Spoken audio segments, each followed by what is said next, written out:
For us, it's a daily thing. It's every day, right? This is Mammoth Daily We're going to take you inside the locker room with Mike Fulta.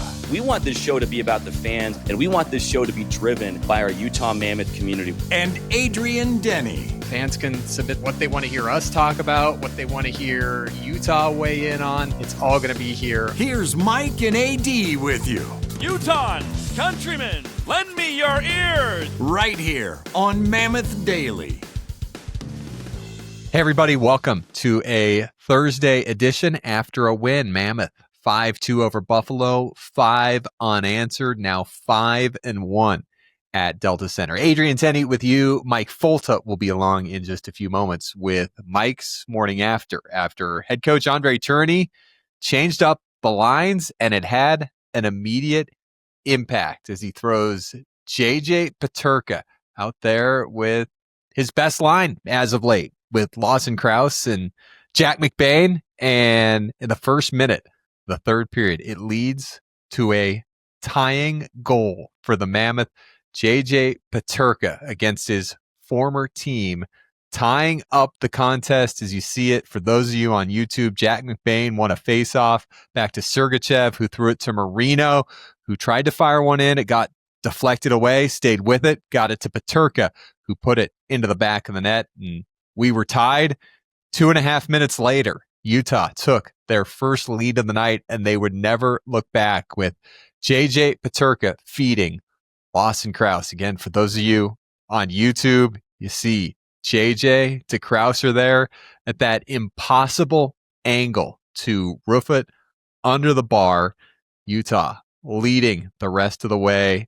Nick Schmaltz, Clayton Keller adding goals. Utah entering the game having lost 5 of 6, but have played 8 of 9 on the road and able to finish it off as they return to Delta Center. Thanks for joining us for Mammoth Daily. Whether you're listening on Apple or Spotify, we invite you to subscribe and never miss an episode, including tomorrow's Friday free-for-all with our local hockey roundup. If you're watching on the Utah Mammoth YouTube page, welcome. We're glad to have you, and we're so glad to be on the official team page of the Mammoth.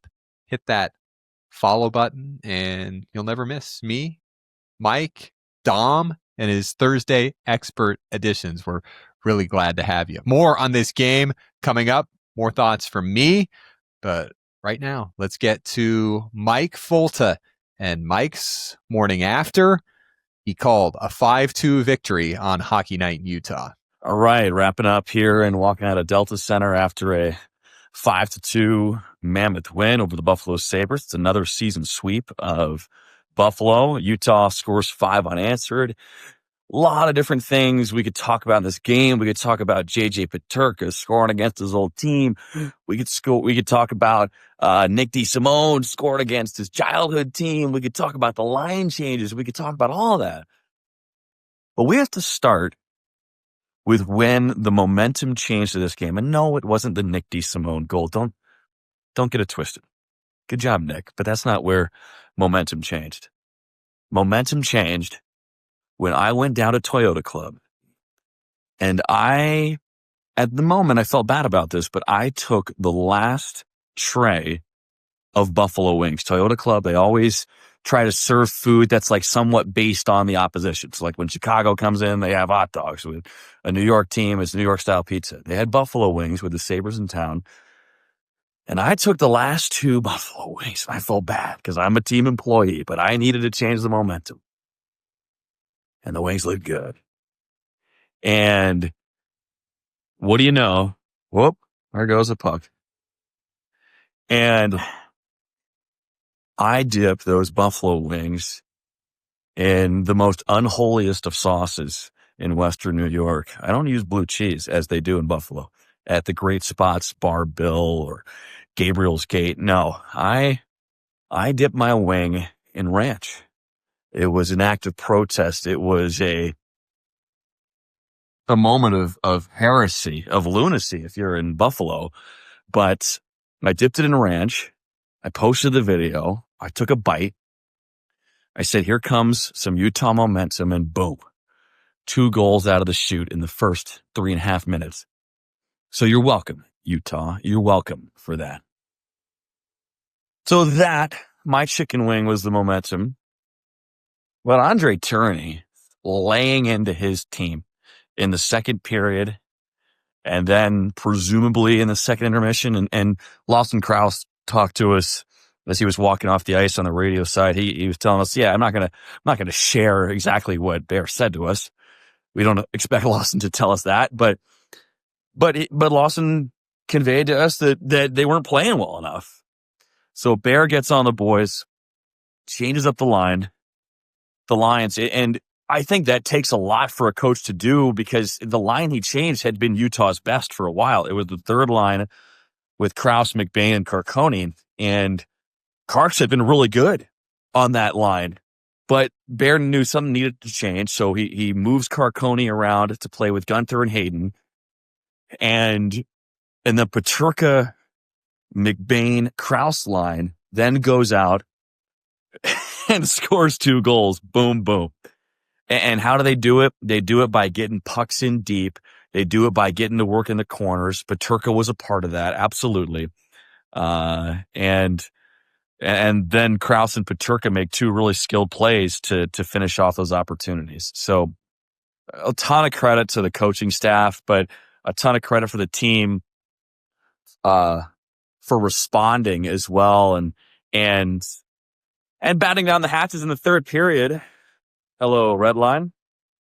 And battening down the hatches in the third period, a period that Utah has been really bad during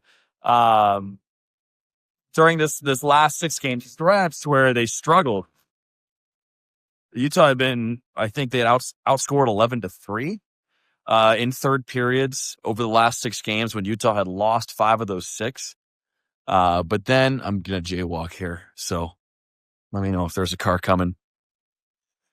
But Adrian pointed out a great stat to me before the game. When Utah was on that 7-game win streak, the Mammoth were outscoring teams 12-4 in third periods. Third periods are huge. They're huge every game, but they were especially telling during the recent trends for Utah. And that trend obviously ended up in Utah's favor tonight, scoring 4 goals in the third. Entering this evening, Utah had been one of the worst third period teams last couple weeks, and they turned it right around. And I think part of it was defending first. Utah, when they're chasing goals, the team hadn't been defending. You have to still defend even when you're chasing goals. But Utah battened down the hatches in their own zone and got up the ice quickly, created chances off the rush, and it was just too much for Buffalo. I know I'm running long here. I want to shout out Nate Schmidt and John Marino. I think those guys have been awesome all year. They're not making the flashy plays, but they're making the big plays. And they were both +3 with an assist tonight. So want to shout them out. Also wanted to remind everybody when we talked on Mammoth Daily earlier about who of the newcomers is going to overachieve the most. What did I say? I said Nate Schmidt. A lot of people said JJ Peterka, but what is overachieving for JJ Peterka? That's like 40 goals. Maybe he gets to 40. Nate Schmidt has been a huge addition for this blue line. Him and John Marino together make a ton of right decisions after right decision after right decision, and you stack those, and all of a sudden you're spending a lot less time in your own zone and a lot more time in the opposing zone. So I know there's a lot to get to in this game, and I only scraped the surface of it.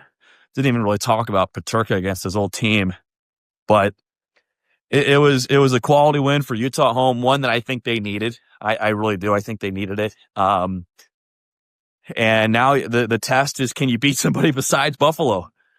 That's the only team you beat in the last couple of weeks. Can you go out and beat another team in New York, the Islanders, who have Matthew Schaefer, first overall pick.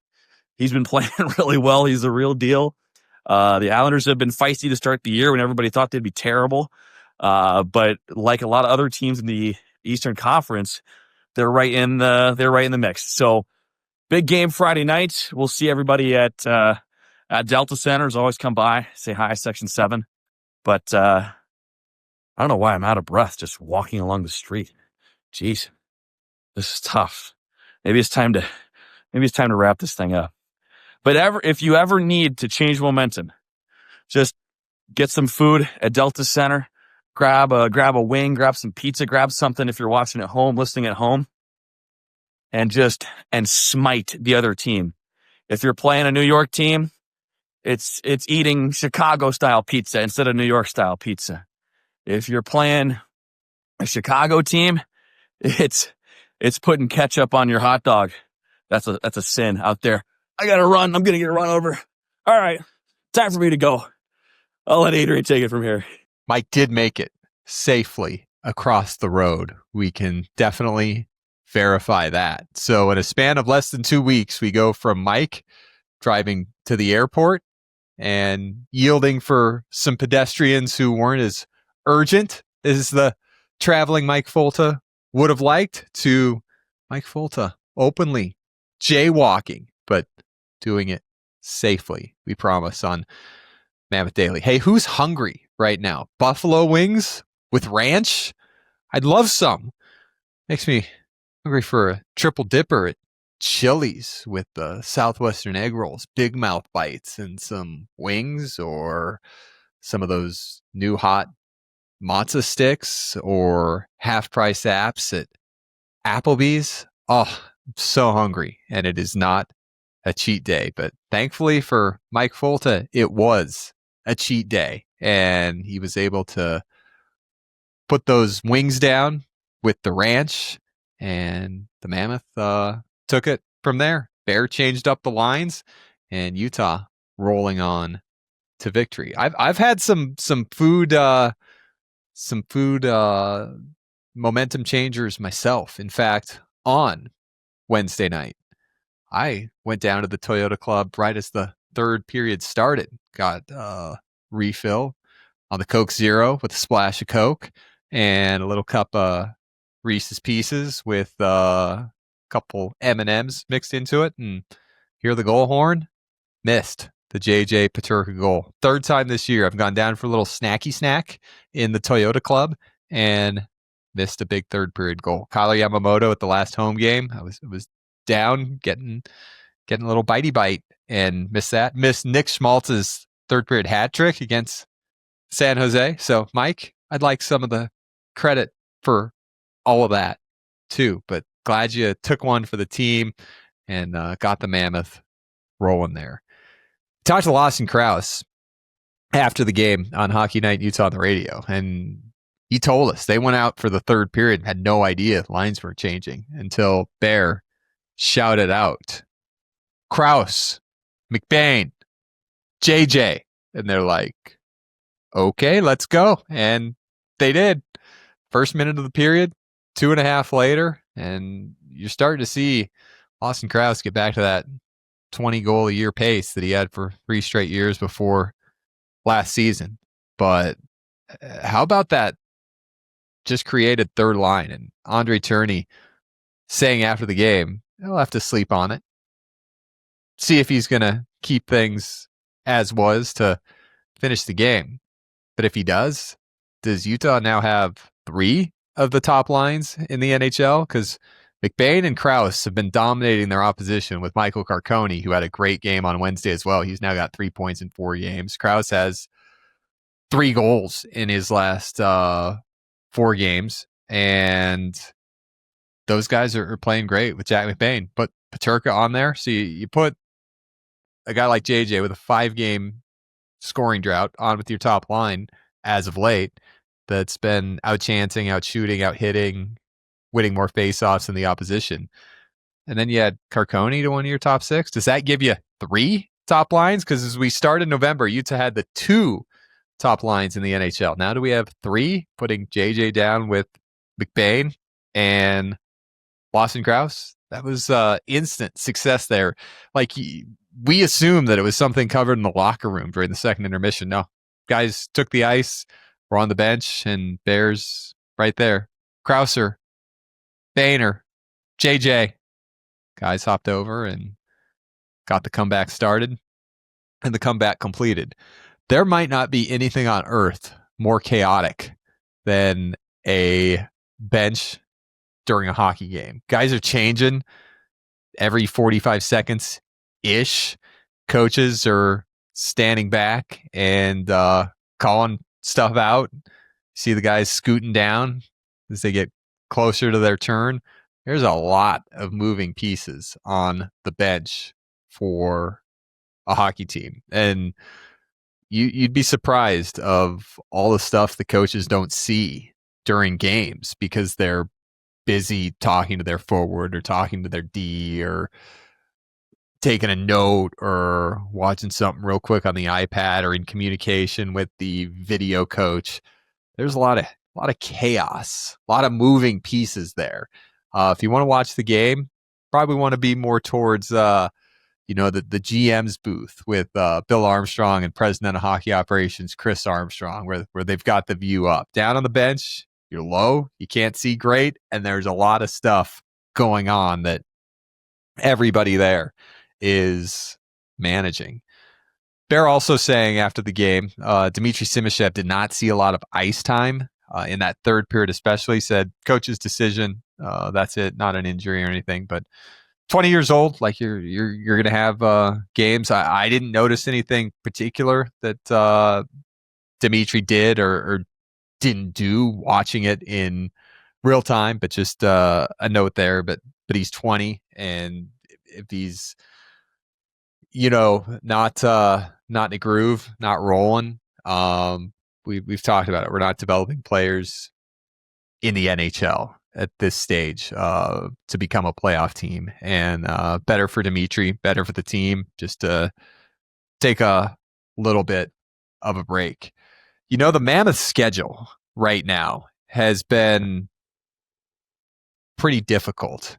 There was an article yesterday on ESPN.com talking about just the schedule strength that Utah has seen to this point and how tough it's been. Third hardest schedule so far, 27th hardest moving forward. That was a gauntlet that Utah went through. Those 8 of 9 games on the road against 7 playoff teams from last year and finishing that 10-game stretch 5-5. It's again, I said I'd take it any day of the week. I was even happy we won that first game in Buffalo, and if we got a bonus game on that road trip, would have taken it with the gauntlet that Utah just went through. So keep that in mind as you look at the 10-7 record right now, the 1-3 trip.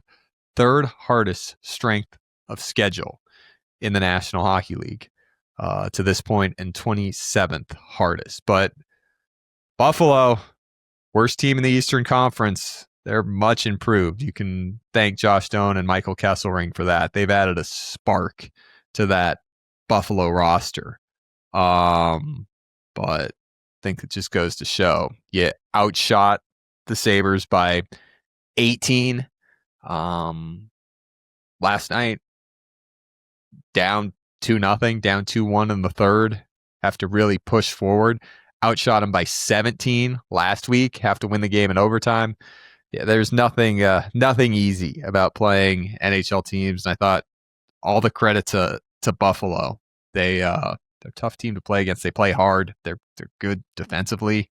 Goaltending numbers and metrics haven't been great, but what we saw was pretty good. So you look at the schedule so far, and we said third toughest, 27th hardest remaining. Utah so far, again, it's the NHL. We know every game is going to be tough. I think the biggest lesson that Utah has learned or is learning with the National Hockey League and this sport compared to other sports, you could look at college football. You could look at basketball at any level. You've got a matchup, and you can really say before you play the game who's going to win it. When you have, the separation from teams is nothing like the National Hockey League. And Mike and I talked about the standings on yesterday's episode, and what a jumbled blender they are right now. So nothing's easy.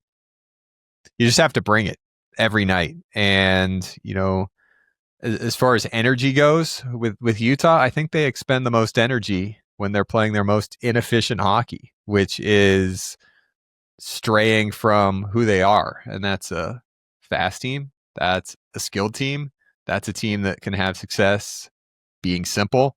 I think they expend the most energy when they're trying to cheat, like they were when they're losing 5-6 and they're down by a goal in the third period, and they're trying to win it all back all at once. That was a big issue. Bears talked about, predictability and consistency and not playing the scoreboard, playing the game. But I think from game to game, you want to reset. But Utah, I think those third periods, and again, you've heard my thoughts on the fatigue and the execution, but I think they were expending more energy too than they do when they're rolling, when they're in that groove and playing fast hockey, which is another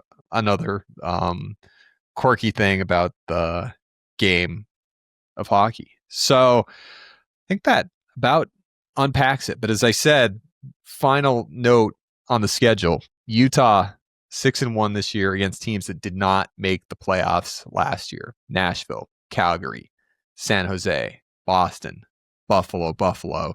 To Mike's comment that, can Utah find a way to beat somebody other than Buffalo? They've won the games. Don't want to say you're supposed to win, but box checking 6-1 against non-playoff teams from last year is pretty good, which means the Mammoth against playoff teams from last year, 4-6, which it's been road heavy. 11 of the first 17 games played on the road. And again, mention that strength of schedule. Islanders in town coming up on Friday. Another team that didn't make the playoffs, but a team that beat Utah last year at Delta Center 2-1 on that back-to-back on January 11th, which I felt was the most difficult home game of the year to swallow, that Utah didn't win against an Islanders team that wasn't in the playoff picture and was struggling at that point. So that's what happened the last time we played the Islanders. They made some deals. They made some moves. They've got Matthew Schaefer on his way to a great rookie season for the 18-year-old. Coming up on Mammoth Daily, we are so excited to have Dom Moore back for our Thursday expert. We're going to talk about team defense. How about Utah leading the NHL in fewest shots allowed per game? Their penalty kill, 7 straight games not allowing a power play goal. Karel Vejmelka, another game allowing 2 goals or less, but boy, did he make some key saves in that game on Wednesday. That was a game that could have been 3-0. 10 seconds after Buffalo made it 2-0, and the guys were a little off for a second. And those of you on TV and you heard us talking about it on the broadcast, Andre Cherney went grizzly bear for a bit. He lost it on the bench, and you don't see that from Bear. But the gist of what we're thinking is, he's like, this isn't good enough. This is not good enough. And I thought Utah was pretty good throughout the first 40 minutes. I thought the effort was there. Could tell they wanted it. They were dominating. But all of a sudden, you find yourself down 2-0 in the game and 2-1 at the second intermission. And hey, guess what? You're doing good, feel good, playing well. It's not good enough if you're not ahead. So they dug deep, made a couple tweaks, and found a way to pick up the victory. We'll get to Dom Moore talking defense first hockey, or are we talking defense first hockey with Dom? And then in our third period, I've got some really cool jerseys I want you to see that the Mammoth and the SEG Foundation have created for Military Appreciation Night and Hockey Fights Cancer that you can own. We'll tell you about that coming up in the third period right after Dom. Let's hear from the experts. Dom Moore back with us on our Thursday Expert, and today we're going to talk about defense first hockey. And Dom, hockey it's such a funny game in so many aspects. But one of those aspects is you can be playing the best defensive hockey game in the world and you're scoring one goal a game and you feel like you're doing everything right and goals aren't going, but something's going right. And then all of a sudden you get a game where you get 3, 4, 5 goals, but all of a sudden you give up 3, 4, 5 and you're in the exact same struggle that you were before when you weren't scoring goals, but now you're allowing goals. What do you make of just how fickle hockey is, right? Because it always seems like if you're having a hard time scoring goals, defensively you're pretty good and you're giving yourself a chance to win, but sometimes it can be the opposite at the flip of a coin. Yeah. So to me, it's all a matter of risk reward. Now you guys know what that means. A lot of our listeners know what the concept risk reward means.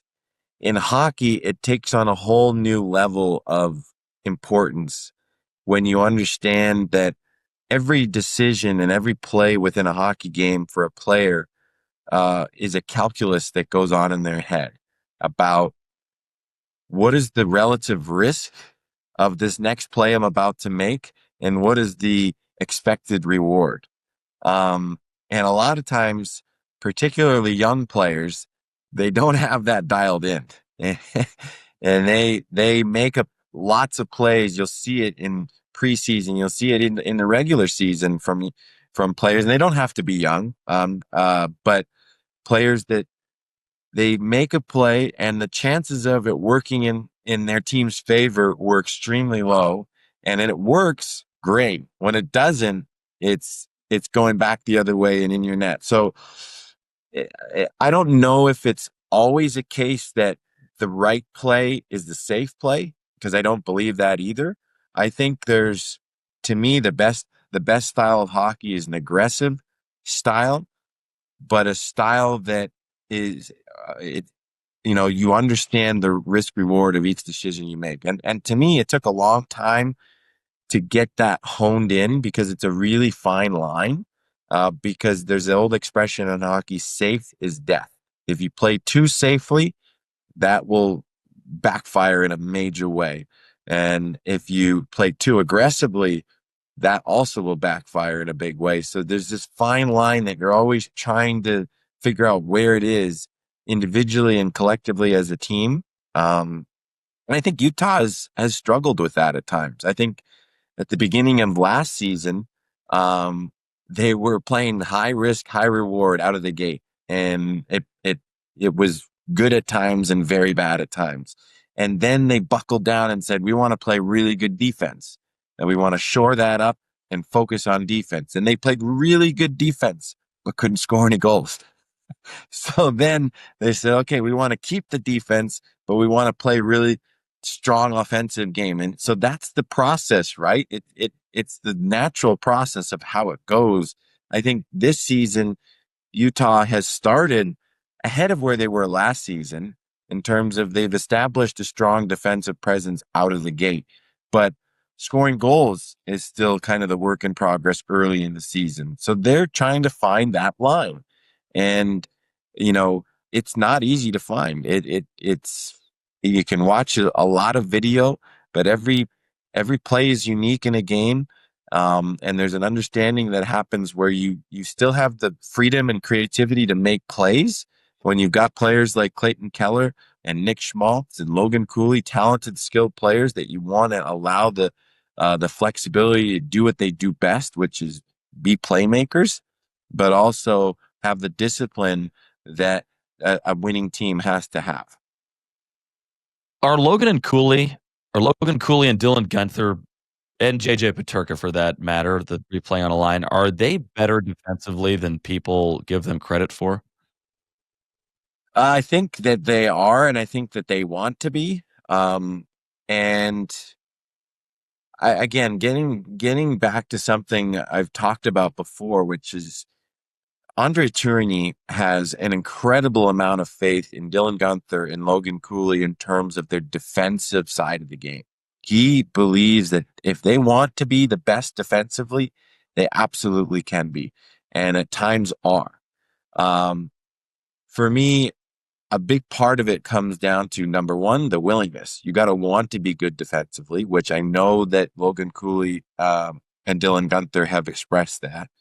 Number two, you have to have the ability to do it. And with their speed and intelligence around the ice, the way they think the game and see the game, they definitely can do that. For Logan Cooley as a centerman, obviously being able to win consistently your faceoffs is a big part of being a reliable defensive player. And if you're going to go out against top lines, winning faceoffs and being responsible in that department is going to be a big thing he's going to have to grow. But in terms of the way that those guys can smother opposition with their speed, they can absolutely be a force to be reckoned with, both offensively and defensively. I think it'll take a little bit of time for them to get there, though. Dom, to me, it seems that you can look at any 5-on-5 goal and find something defensively that went wrong that you could have done to prevent every single goal against. Where do you think is the biggest area, the biggest detail where those mistakes are made, or if a detail is taken care of, you're not in that position to have a goal scored against you? Yeah, I mean, hockey's a game of mistakes. And that's something I used to remind players, as I became a veteran in the locker room. Listen, guys, we're not going to play a perfect game. If you're expecting to go out there and not make a mistake, get over that, because we're all going to make mistakes. Rookies, veterans, whoever's in this game, those are part of the game. The game happens too fast. There's just too many good players out there trying to make plays that to expect a perfect game. However, there are certain types of plays that end up costing teams more than others. Typically, turnovers are a big part of that. And where the turnovers happen is a big part of that. So, if you make a turnover behind the net in the offensive zone, it's obviously not as dangerous as a turnover at your own blue line. Or, if you make a turnover when you have numbers back, right, then it's not as costly as a turnover when it leads to an odd man rush or a breakaway. So that goes back to what I was saying earlier about the risk reward, is understanding those different aspects of each given play. And I think also understanding that if mistakes happen, you have layers of support, so that, we know the mistakes are going to happen, but what's the fallback plan? And do we protect each other in those cases? I think that's what good teams get to, where their layers of support make up for a lot of the mistakes at the end of the day. I think a lot of us on the outside, or those of us who maybe didn't play the game, we see a player with a ton of skill that is committed to scoring goals, but not committed as much on the defensive end, and we attribute it to effort, which I'm sure sometimes is a piece of it. But being a good defensive forward per se, there's more to it than simply effort. Can you kind of go into what makes a good defensive forward? What made you a good defensive forward? Yeah, I mean, I think number one, there's a willpower to it. You have to want to be that type of player. Patrice Bergerons of the world, there's the Alexander Barkovs of the world. They probably could have more points if they wanted to just be strictly offensive players. They could They could stretch things offensively to the point where they trade chances with the opposition and end up with producing more offensively at the end of the year, even though they gave up a lot more defensively. And to call a spade, some players are happy to do that. Um, and and maybe because they're so skilled offensively, they capitalize on more chances than they give up, right? And that's one way to play the game. Other players, like Barkov and Bergeron, they try to play the responsible game where they get more than they give. And, I think back to, playoff situation where you remember it was a Barkov versus McDavid shift, and Barkov stays high in the offensive zone, ends up absorbing a rush defensively, and then the Oilers get caught and McDavid's back checking, but it's too late. And then Barkov's, scores the goal for an important goal in the Stanley Cup Finals. Those are examples of the risk reward that we've talked about. For me, I just wanted to be that kind of a player. I wanted to be a responsible defensive player, and I relished the role of playing against the top lines for the other team and shutting them down. Yeah.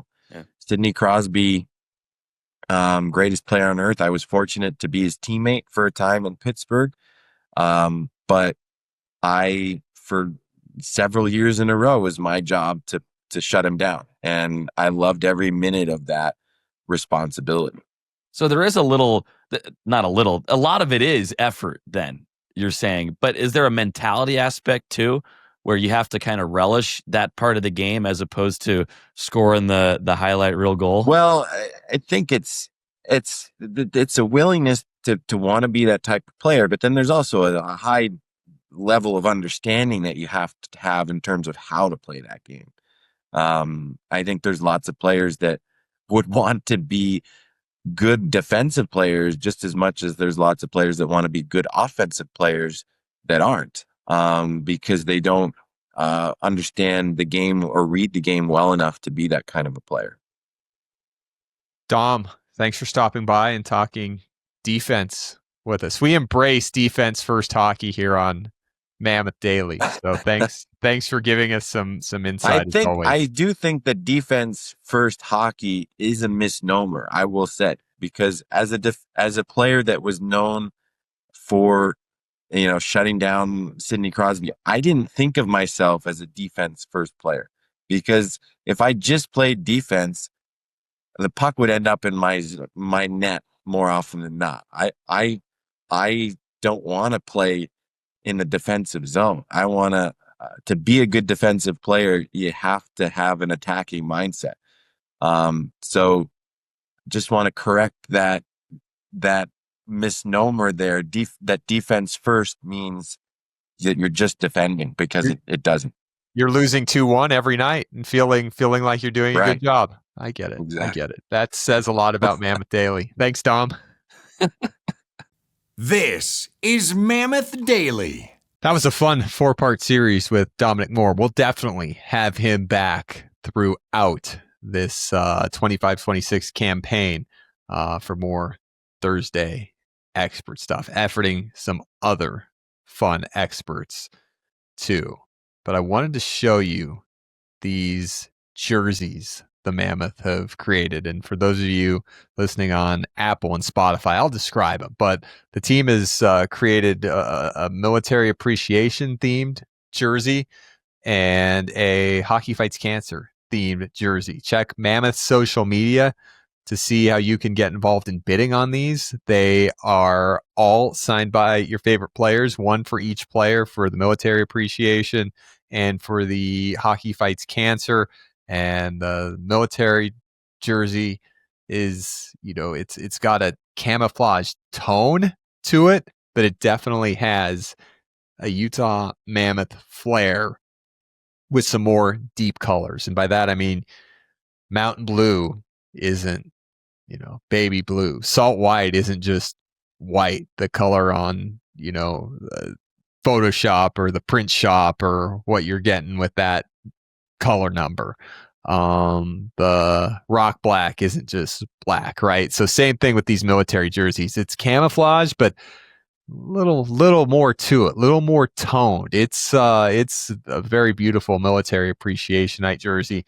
And then the Hockey Fights Cancer, it's got a pinkish purple, but you got to see it. And both have the Mammoth logo and crest on the front. And the Hockey Fights Cancer jersey going to be benefiting the Huntsman Cancer Foundation, and the Military Appreciation jersey going to benefit the Utah Guard Charitable Trust. So check it out, Mammoth social media, and you can bid on those. Bidding goes until November 23rd. Bid by November 22nd, just to make sure. But I believe it's November 23rd, but somewhere in that neighborhood, the 22nd or the 23rd. But check those out. You can bid, and if you win, all the money is going to those two great organizations that we talked about from the SEG Foundation. That's it, folks. That's your Thursday edition of Mammoth Daily. We are back on our Friday free-for-all, and what does that entail? We have absolutely no idea. We'll get to it when we get to it, but Mike and I are back for your game day to preview the game against the Islanders, a Friday free-for-all, and your local hockey roundup with another high school game of the week. We'll check in on the colleges, and the Grizzlies have a big series in Idaho. So make sure you're with us for our Friday free-for-all right here on Mammoth Daily. Have a great day, everybody.